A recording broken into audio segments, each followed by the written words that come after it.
We have just received confirmation that Ahsoka, Ventress and Mustafar were supposed to come to Star Wars Battlefront 2. Yes, this is not a dream. This isn't clickbait.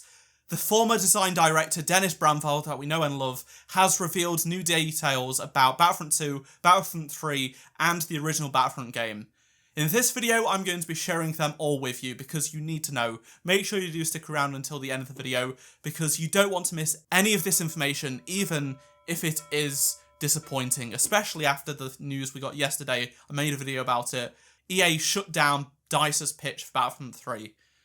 And Dennis mentions that is real. Some people were skeptical, but it's real, so let's get started in a chronological order of events of what Dennis said. He started by talking about Battlefront 2015 on the Battlefront subreddit. The original plans for Battlefront 2015's DLC. So the original plan for Outer Rim was that Chewbacca and Bossk were going to be the heroes, and the maps were just going to be Solust. Then for the Bespin expansion, we were going to have Lando and IG-88, but IG-88 didn't happen because rigging a droid character was going to take too long, so Dengar replaced it, and all of the droid characters were moved to Battlefront 2.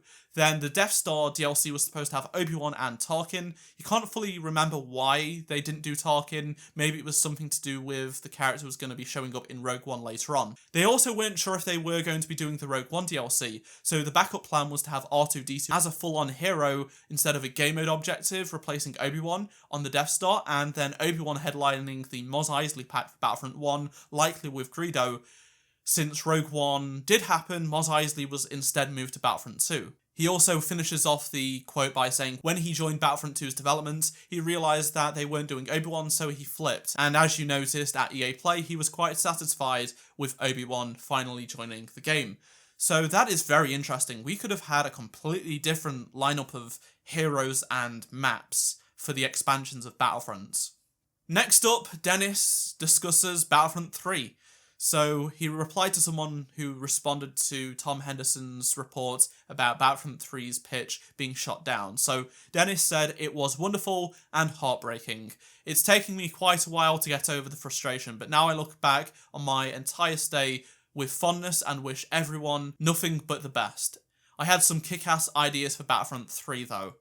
That hurts. This is not Dennis's fault. I'm glad Dennis has said this. I'm glad this is out in the open. The developers there really care. I've been lucky enough, thanks to EA, to go to the DICE offices and work with the DICE developers, give feedback and hear what their thoughts are, share their passion, their love for Star Wars and Battlefront. What could have been? It's really a shame. So someone did ask Dennis after this, would you ever come back if they greenlit Battlefront 3?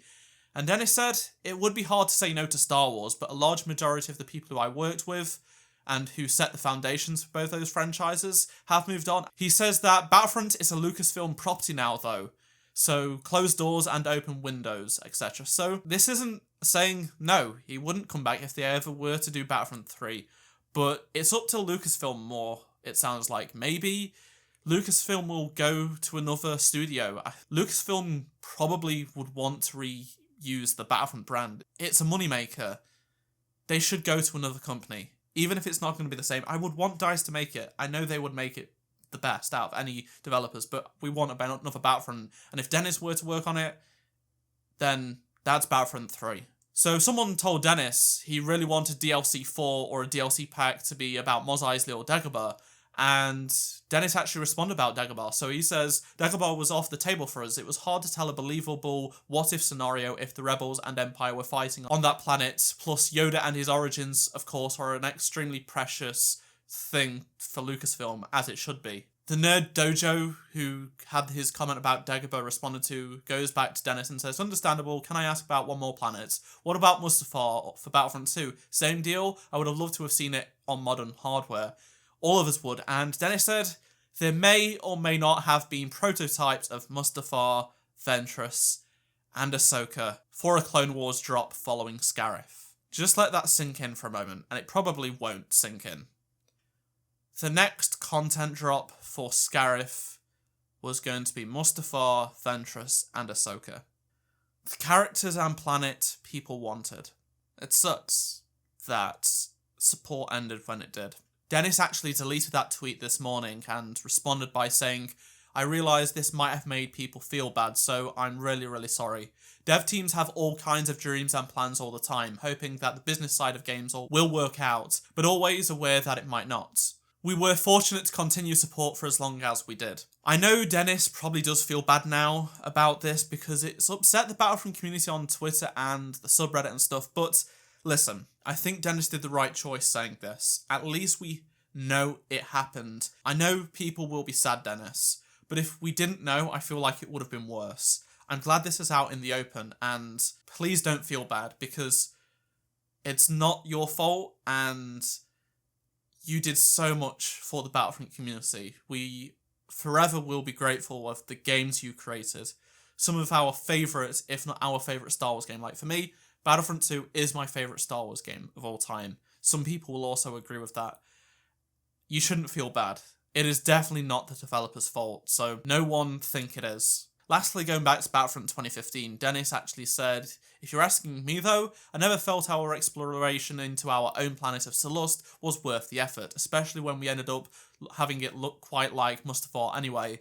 We probably could have done Bespin and Death Star for Battlefront 1's launch if we didn't spend the time on Salust." See, for me, I am really into learning about games development, the inside stories, and hearing things like that. If we were able to get details on how this would have worked out, it would have been really interesting. It's just fascinating hearing this anyway. Like, imagine Death Star and Bespin for the launch of Battlefront 1.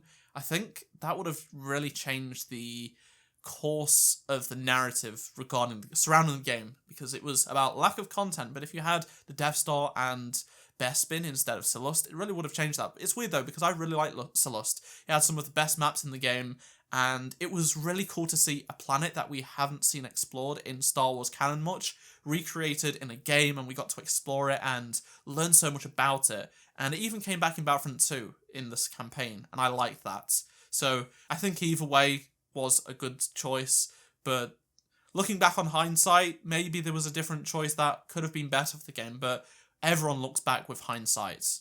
Make sure you comment down below your thoughts on everything I've shared in this video. It's weird making these videos because I have so much passion for this game. I have so much passion for this community and my specific community, and making Battlefront videos, I love making these videos, weirdly, even though it's such on a bad subject. I love making Battlefront videos, and this is all we have to talk about. The what-ifs and the disappointment of no Battlefront 3 and the cancellation of Battlefront 2. Please do drop a like if you did enjoy this video to help support the channel, and check out the other Battlefront 2 videos on screen right now, and I shall see you in my next Star Wars Battlefront 2 video. Goodbye.